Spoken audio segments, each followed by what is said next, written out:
The arguments between characters are like watching two people scorch the earth with categorically unhinged insults and accusations.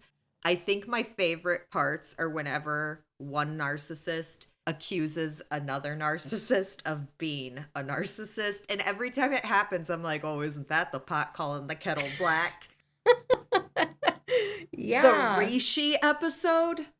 Oh, Like, that's probably one of the best episodes of television that I've watched in a long time. oh, it's so long. For full podcast episodes, early access episodes, and ad-free episodes, check out Road to Tarvalon on Patreon or YouTube memberships. For other ways to help support the channel, make sure you like and subscribe. Hello and welcome back to the channel. Amber here with Laura, and we are back with a new segment. Today we are going to be talking about some of our favorite television shows from 2024 and what we really enjoyed watching last year. I cannot wait to talk about my favorite show of 2024.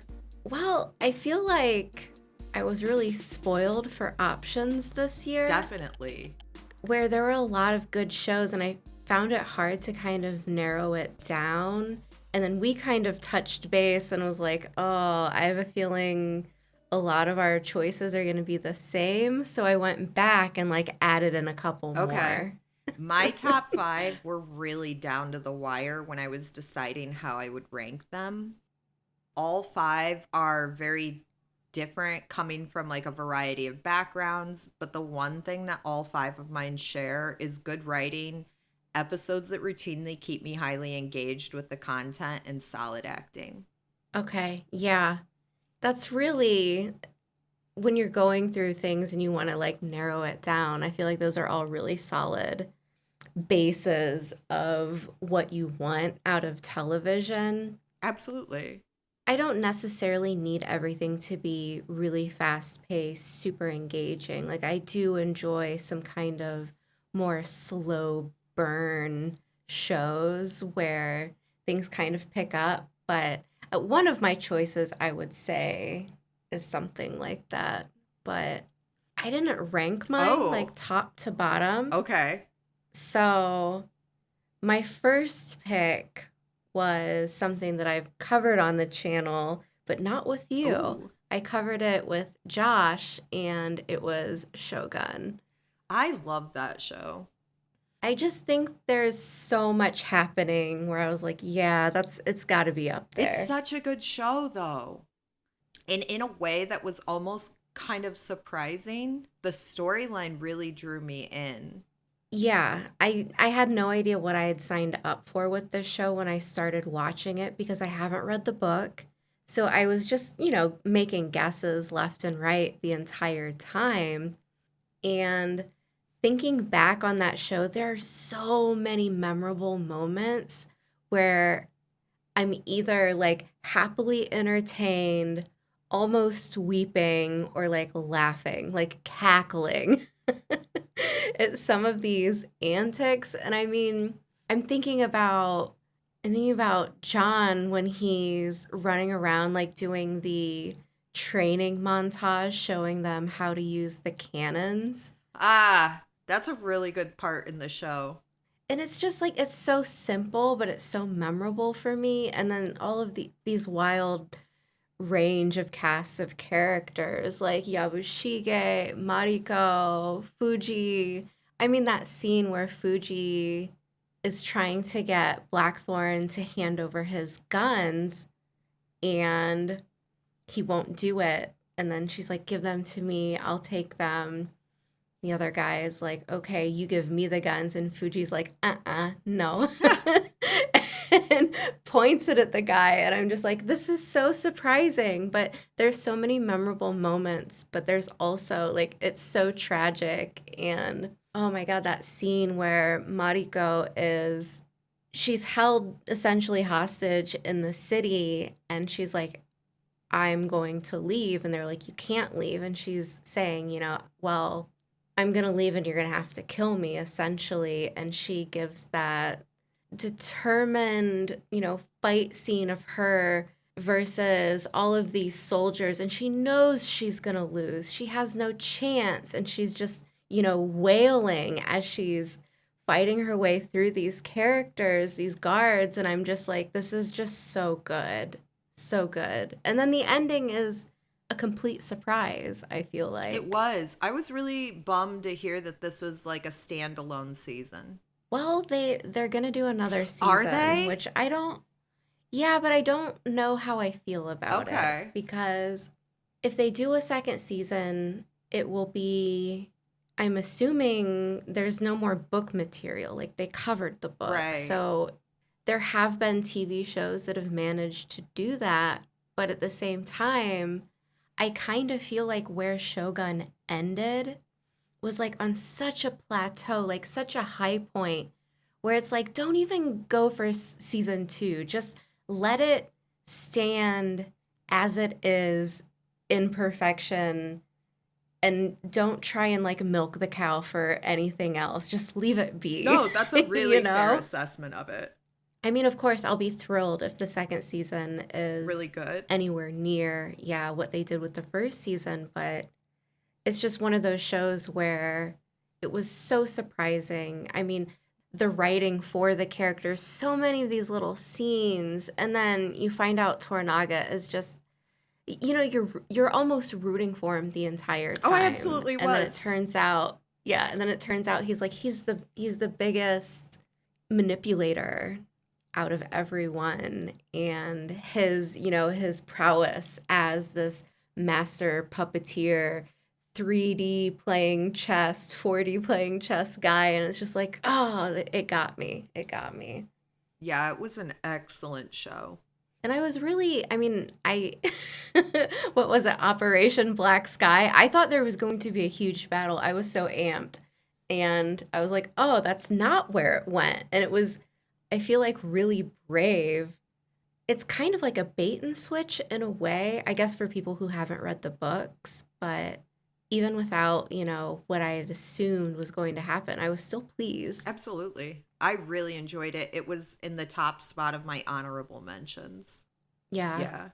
What about you? I guess like I'm gonna start at my fifth because I did rank mine. I think I I went a little Okay. too far with the assignment. No, that's good. I'm glad you did. So the fifth spot for me would be Monsters on Netflix. The story of the Menendez brothers. Ah, okay, okay. I came to watch it for Chloe 7G. That's She's how, yeah, incredible. that's the only reason I watched it. I was like, oh, damn, she's in it. Oh, gosh. And, like, I still remember how much I love her from, like, Big Love and things like that, like, years ago.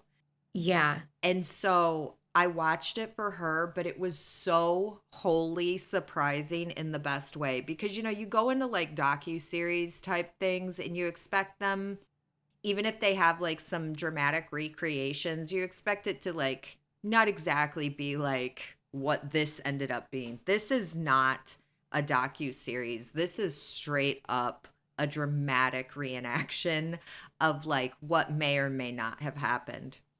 And while I don't see it as being necessarily like historically accurate, the writing and the acting really give this story a life of its own to where it feels like an actual TV show. I have not watched this. Oh, really? So, Oh, no. Uh-uh. girl, it's wild. The acting in it is incredible. They have so many great people playing in these roles. The sets are so good. Like you would never know that you're not in the 19 like 30 years ago. You would have no idea. And then to like top it all off, I had read after the fact that Lyle and Eric Menendez are pissed at Netflix about this. Really? Yeah. So, are they mad because of how they were depicted or I think they're mad about that. And I think that they're also mad that, like in the United States, you can't make money off of a crime you've been convicted for. So that leaves Netflix to rake in all the cash off of this. okay. Yeah, they can't really do any book deals. No, they can't do anything. And like I've seen that like the Netflix version is 100% a very dramatic telling of the events, and that Netflix might have gone a little far in their creative liberties considering they were using real crimes. Okay. But it's unlike anything I've ever seen. What's the vibe of the show? Like, what's the tone? Vice City, Okay. like Okay. that's a lot of the vibe is that it's so I'll tell you a little bit about like the brothers obviously kill their parents, which they walk us through that reenactment, and then they manage to get like a bunch of money off of attorneys and the business from their dad, and they're just like out there spending money like crazy people. Okay. And then they can't keep their mouths shut. It sounds kind of like glitzy. Like, I don't know, Definitely. like, There's a lot of glitz. There's, that like late 80s, early 90s showmanship with money. yeah, yeah, exactly. Yeah. Of course. Yeah. Yeah, that's the whole vibe of the show. Okay. And then Chloe, even though she doesn't have a ton of screen time in it, every moment she's on screen is killer. I mean, how could it not be though? Right. She's everything that she is in, like anything, anytime she's on screen, she's incredible. Yeah, and it really did make my like top 5 because it's 9 episodes. It's a solid, respectable season. I didn't expect for it to be as enjoyable as I ended up finding it. I love a surprise, So do I. when you go into something and you're like, "Oh, I'll just check it out." And sometimes you strike gold with the algorithm, like you'll end a show and something will just come up and start playing and you're like, it's in the background, you're kind of paying attention and then something grabs you and then you're like, "Okay, now we're in." Yeah, I actually think I got grabbed right away in episode 1. As soon as you realize this is not going to be your everyday like retelling of a famous like murder case in America, it's like, oh shit, they really made this like a full on show. And that really is, I think, what did it for me. I'm glad that you brought this one in because I feel like had you not, our list would have looked very similar.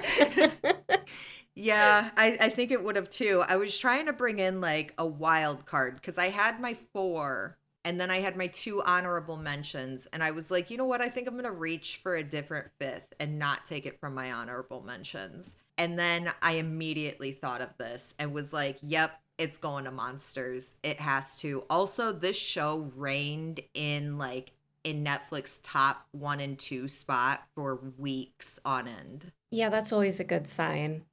Yeah, it really is. I will say this. I do genuinely find a lot of good stuff in the Netflix top 10. Especially if you kind of know this case. I guess maybe younger generations hadn't heard of it, but when you say the Menendez brothers, you know the story. Like you've at least heard a little bit about it. Yeah, I mean, I was alive when it happened, but I was still like very young. So I had actually called my mom at one point while I was watching it, and I was like, "Are you familiar with this case?" And she was like, "Oh my God, yes." I did the same thing when I watched the John Benet Ramsey series. I Ah, called my mom and I was like, have you seen this?" I vaguely remember it I as a remember kid. it being a thing. Yeah, mostly just being at the checkout aisle in the grocery store and Yes. every magazine cover just plastered with images of this little girl. And the National Enquirer popping off with Uh-huh. possible theories on theirs. Yeah, that's how I remember the John Benet Ramsey case is through media at the in Yeah. stores. Yeah, I wasn't old enough, I think, to really like pay much attention to it, Right. but you say the name and immediately like I can visualize what she looked like just because she was plastered everywhere, television, checkout aisles, like everywhere. I mean, had I thought about it, maybe that would have That was a good been a one. good honorable It's a mention. good honorable mention. That's a good one. Should I get to my next choice? Yes. Okay, so my next one was industry, and I know that that was both one of our choices that Oh, we both are we just picked. going to talk about that right now? Yeah, let's do All it. right, so I'm just going to jump ahead and say that was my number one pick for 2024. It's so good. I don't know how more people aren't watching I this. can't I get don't over it. know. I cannot get over how good it is. And this show is just incredible. The cast is like this flavorful mix of narcissistic characters whom the writers manage to make you feel empathetic for while simultaneously exposing their darkest natures. It manages to make these awful people and their awful behavior so regular that you end up not really focusing on that and focusing more on the other facets of their personality and experience. Yeah, I think for me, what really grabs me is that you're watching a show full of terrible people.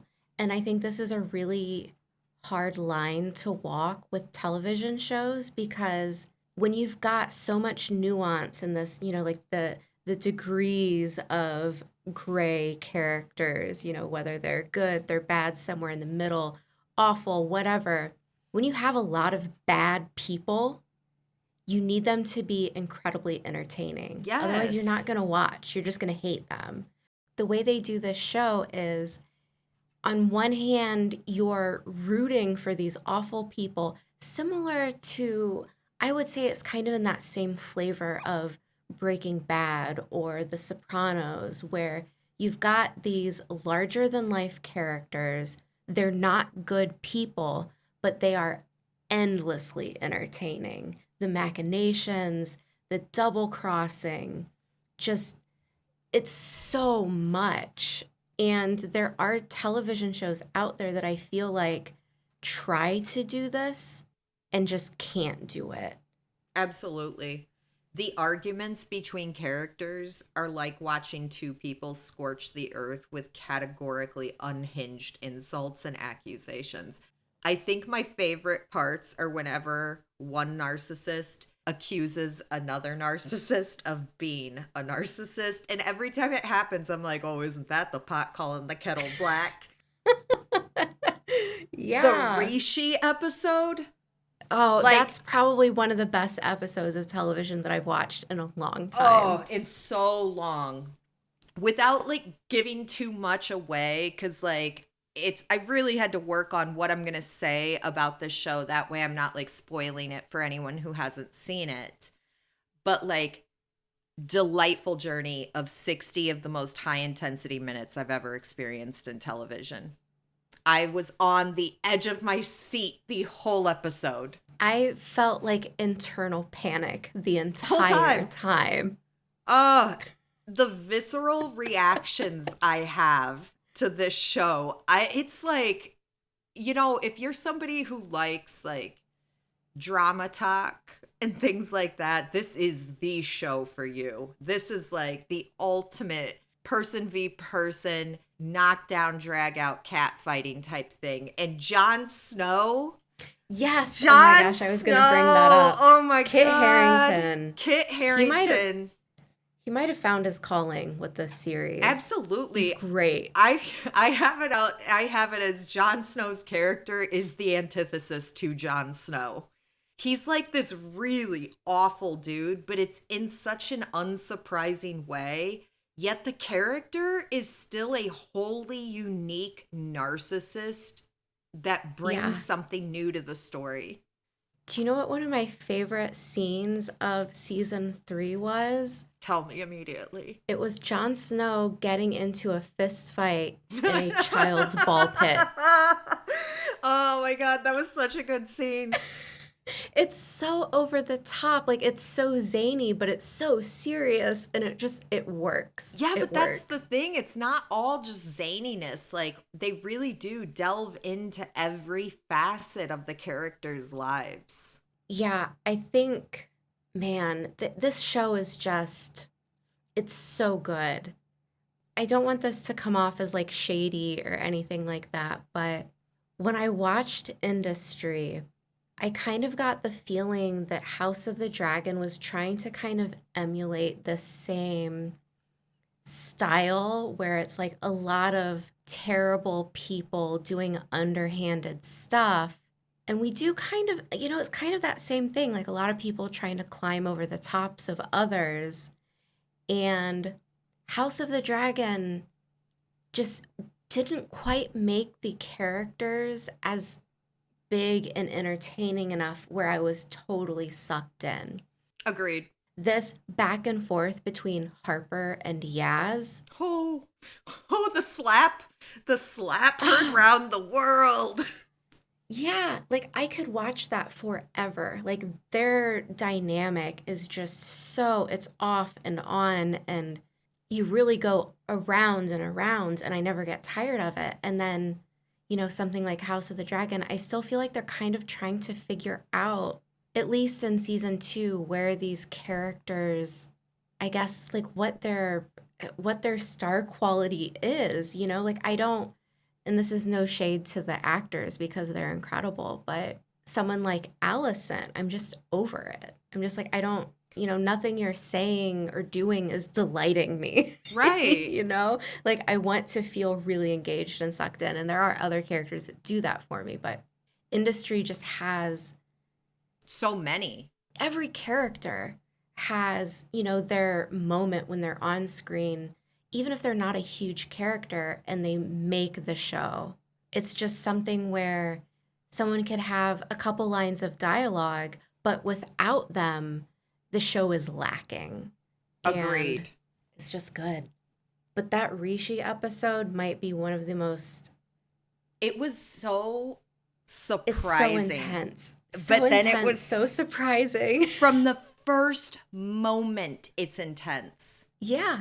And the way that they structured the actual show itself was a little bit different than how every other episode is structured, which also gives it a little something extra.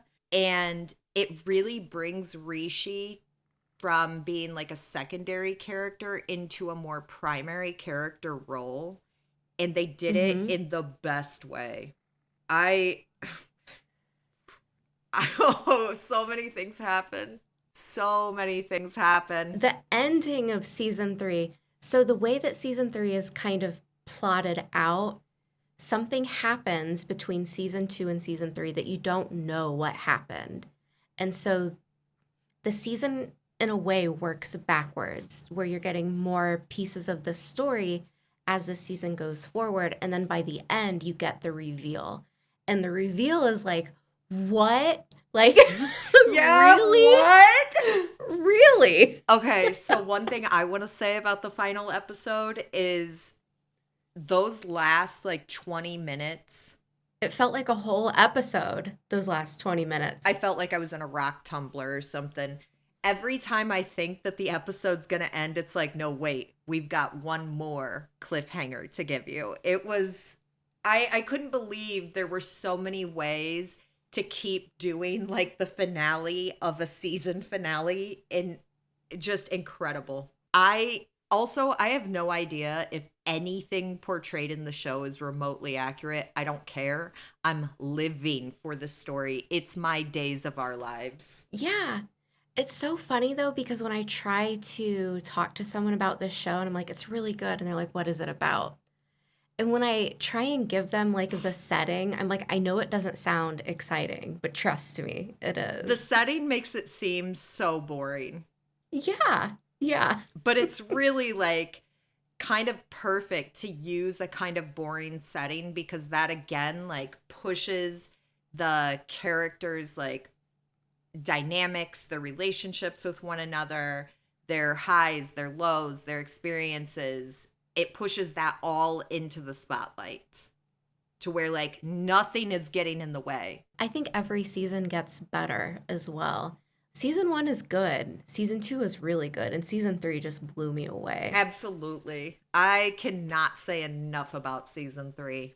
Kit Harrington's addition into the show is Henry Muck, and his family, even his family members even Yeah. bring a lot to the episodes. And actually, his family members, yeah, his family members have a lot to do with the trajectory of the season.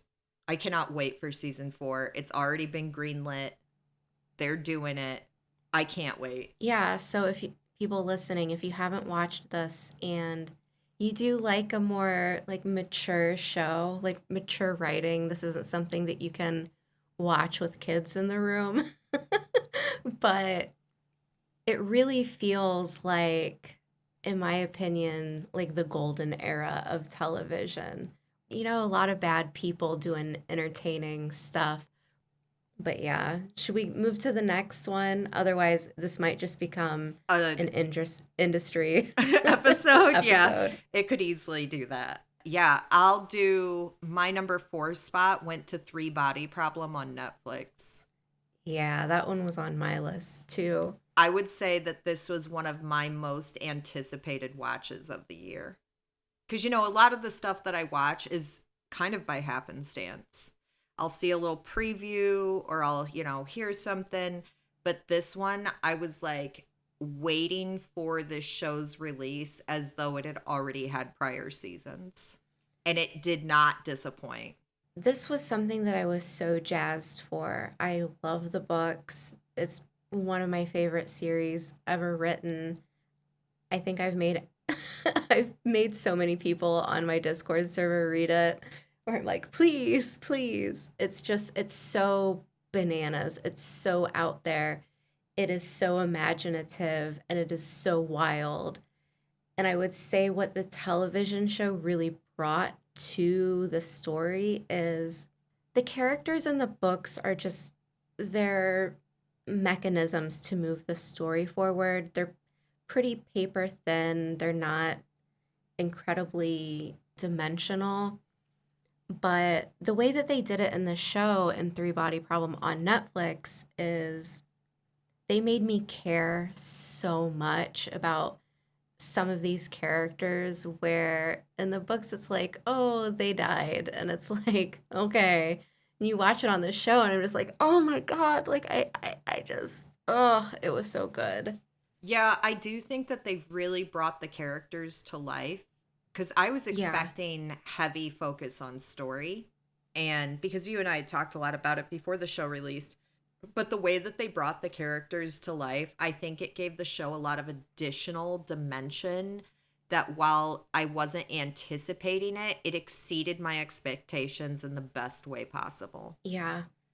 And the thing is like with the show, we haven't even really gotten into the beefy part of the story.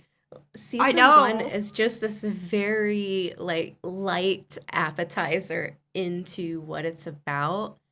They've switched some things around to make it more cohesive for television, and I'm okay with that because there's a million adaptations of Three Body Problem. Like there's so many.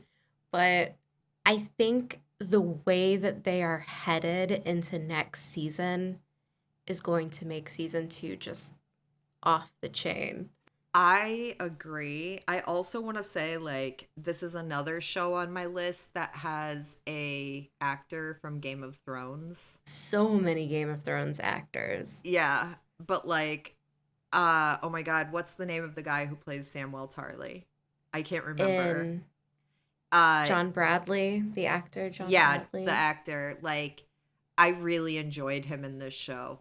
I really enjoyed actually all of the characters in this show, but seeing like actors that you know and love from other shows come into a show and be a completely different character but Yeah. still really pull it off and like it's just incredible. I cannot wait for season 2. I am chomping at the bit for it. Speaking of Kit Harington on Industry playing such a polar opposite role, they did the same thing in Three Body Problem with Liam Cunningham, who plays Davos Seaworth. He plays this character in Three Body Problem called Thomas Wade, and just he is just like such a menace, but like super engaging. He has there's a throwaway line that he says where I was like almost like choked. It was funny, but it's like in very poor taste, very not PC. But having those words come out of that actor's mouth, I was like shocked and stunned. You But know, Three Body Problem actually has a lot of characters in it too. It does. Like, we've got a lot of characters in the primary position and in like the heavy secondaries. And regardless of the plethora of characters, I still enjoy like all the characters and what they're bringing to the screen. And I also enjoy that this is like a really heady show. So like there is no lack of like heavy scientific tone for the whole show, and I think it's incredible. Yeah, it's really hard to find shows like that. That are also approachable. Yeah, and I would say it's kind of similar with, a lot of sci-fi being a little bit too stark, and it's not really theatrical, like Yeah. it can be kind of dull when it has this heavy focus on science, or think of some of the aspects from Dune where it's very cerebral. Yeah. So with Three Body Problem, I think that kind of works against it in a way, but when you can elevate it and still throw in the curveballs, the character moments, some very shocking twists, you've got a really fun show on your hands. And I didn't expect it to have as much heart as it did because of the tone of the books, where it is so cerebral. So there's this scene where Will Downing is walking into the center, and I'm not going to give too much context, but he's signing up for something and he walks in and they're like, hey, like, welcome. And the soundtrack, it's Raman Djawadi. I don't know how to pronounce his name. Same guy that did the soundtrack for Game of Thrones. Oh. And it's that Lana Del Rey song, Video Games. And what he's there to do, as he's walking in, he's seeing these, I guess it's kind of like a digital display of like the many different faces of human life. And it's like women dancing, people out on the water rowing. And it's like this really touching scene of like what humanity on earth looks like. He's walking in and you've got this song playing, and he's looking at, the faces, the people of earth, and the way that that all culminates. And it's so hard to talk about this without giving the context because it doesn't make much sense, but if you watch the show, you'll get it. And the way that that whole sequence was kind of put together, and then it ends with him saying, I'm here to buy a star. I was just like, oh my God, like it's so much. It's so much. And I don't know if that affected everyone who watched the show like it did me, but I think having the book context really just was that extra kick for me where I was like, oh my gosh, like, what's going to happen. And even with me understanding what's going to happen, what his story will be, I was still just so like, it was such a kick in the gut, that scene. And it's so surprising because the characters in the books, like, I don't have that emotional attachment in the same way. Right. So I think, like, what you said, building all of these scientific elements up is really strong. It's a really good selling point for the story, but they were able to also give it heart, which is really Yes. nice. That's what makes it so good. You know what scene really stands out to me though? Like one that visually I don't know if I'll ever forget is they're inside the game and the human computer. Yeah. Oh, girl. Yes. Like, Yes. what an incredible scene visually. This is another show like industry that I could just keep talking about. Yeah, that scene when they put it in the trailer, I was so hyped. I was so in. And I think it's just it's so hard to talk about without the context, but it's huge. It's Like it's huge. I'm trying again, just in case people haven't seen it, to not give away too many spoilers. But they even managed to bring humor in with the show, which is Mm-hmm. again unexpected in a show that is has such a serious tone like this does. But like you were saying, it's not just science fiction and like sciency. It has a lot of heart too, and it has a lot of like vivid emotion to it, Yeah. and just great visual representations of concepts. I love it. I love it. Yeah, I think there's a certain set piece. I think it's episode 4, I want to say, Judgment Day episode, the ship. I feel like people going into this show had no idea what it was about. Like, it's so vague, it's so hard to describe. It's an invasion story, but it is so unlike any invasion story that you'll Yeah. ever see in books or film or whatever. Yes. That element of it is not something I've focused on when I've told other people about it, because it can be kind of hard to describe how abstract that concept and theme is. Yeah. Should we move on to the next? Yeah, what's your next one? So this was kind of a curveball choice for Okay. me. And it's called The Day of the Jackal. Really? Oh, I've never even heard of this. Okay, so it's kind of like this cat and mouse story about a hitman. And it's really like this, it's kind of a little bit gory, a lot of like a lot of killing, obviously, but the way that it bounces back and forth. Have you ever watched Casa de Papel? What is it in English? House of Money, House of Paper, House of Money, the Spanish series where it's like a bank heist. I'm pretty sure that I've heard of that series, but I have not watched it. Okay.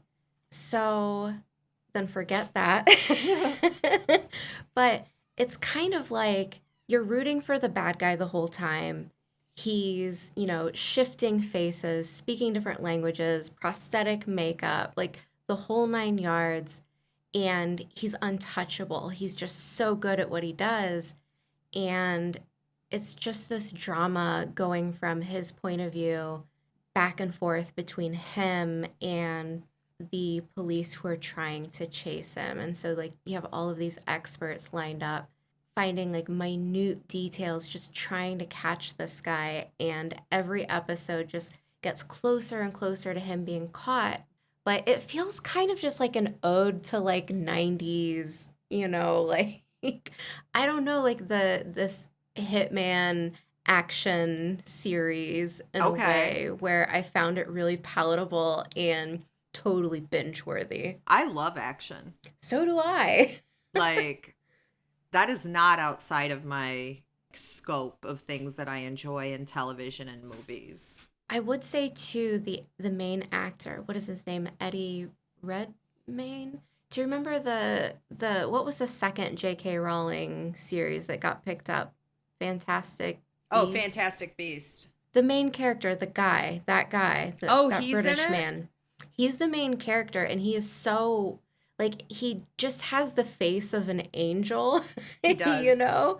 And so like having him be this just master, like so smart, so intelligent, so lethal, so deadly, it works really, really well. He's incredible in this Newt show. Scamander with a gun. Yeah, I love it. exactly that. What was your next pick? Okay, so for number 3, I have Dune Prophecy on Max. Yeah. God, it was so good. Why, like, let me say this. I really had my doubts that HBO would be able to pull off this story in 6 episodes without it feeling rushed, or they're feeling like there's a bunch of plot holes, a lack of exposition. But they really pulled it off. This was 6 incredibly satisfying episodes. I agree. I had so many ideas running through my head with every episode where it's like how is this all going to tie together at the end? I And had a my whole biggest whiteboard. yeah, my biggest want was that at the end of the season everything would kind of converge in a way to make it cohesive And it did exactly that. It really did. And it's not just that it's really enjoyable. I think that it brings an enjoyable new interpretation of the core themes of Dune, like political intrigue, environmentalism, religious fundamentalism, those types of concepts that are so central to the story of Dune. And it really did use them. And it just did it in a little bit different of a way than we've seen thus far. Yeah.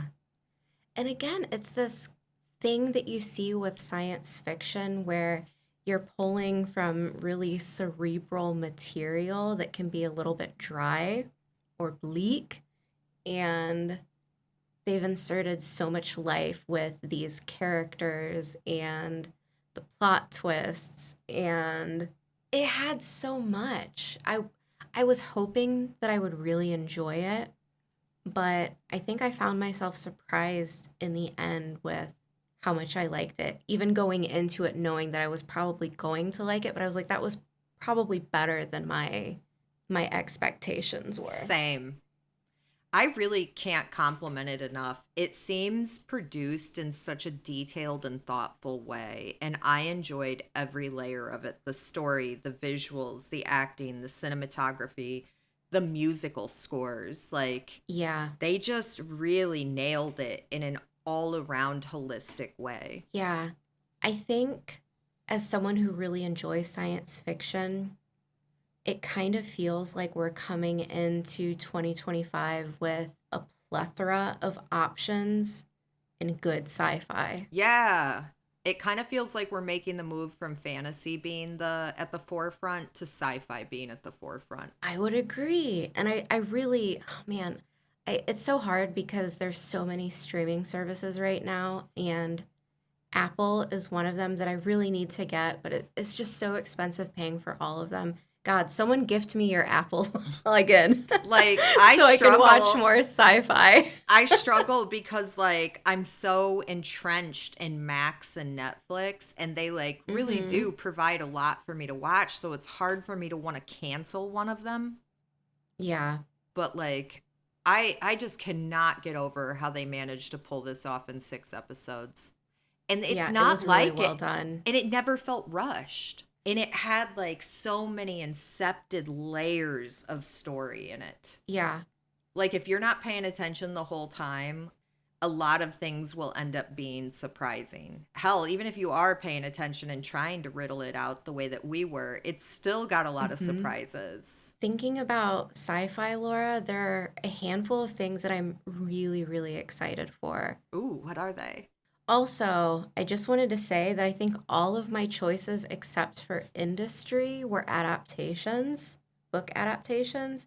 Shogun was, Three Body Problem is, Day of the Jackal is, I mean, technically Dune is too. Dune is also.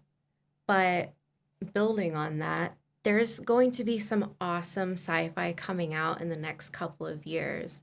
Whether, it's just follow-ups to some of the shows that we just talked about, seasons 2 for Three Body Problem, Dune Prophecy. But I know that the team from The Expanse has gotten back together. The gang's all back, Oh, and the that's yeah, good news. the authors from The Expanse has, got a team together, and they built a new media company.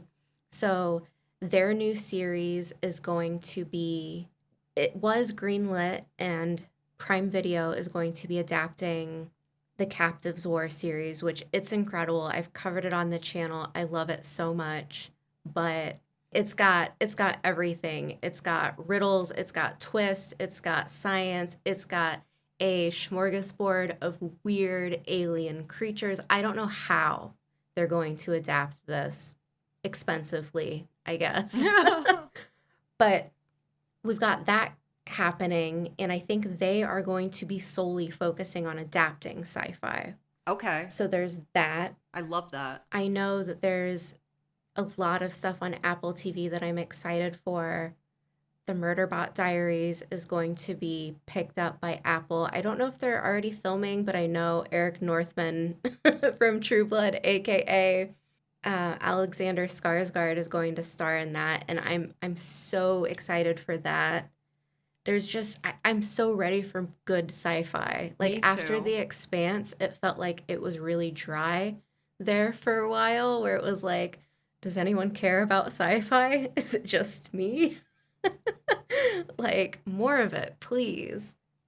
Oh, okay. What's your next one? The last two picks that I had, just kind of honorable mentions, was The Empress, which is a German series that is following the story of Empress Elizabeth and her husband Franz. It's excellent. And it's really good. And if you like period dramas, I think this is a really strong choice. I'm deeply attached to the story of the real Empress Elizabeth. I think living in Germany, you kind of have to be like, like that's how you get your green card. But it's a really great story. They do take some liberties, but I still found it incredibly enjoyable. And then this last pick was just kind of surprising for me, and it was season 2 of The Diplomat because Also that excellent. that cliffhanger at the end, I was screaming. That's Yes. how you do a cliffhanger. It's not schmuck bait. You get the climax and then you get the question in the form of what's going to be going on next season after this incredible like bomb is dropped in your lap. Mm. My final series in my list is Harlan Coben's Fool Me Once on Netflix. Excellent choice. Without a doubt, a standout series for me in 2024. It's also an adaptation.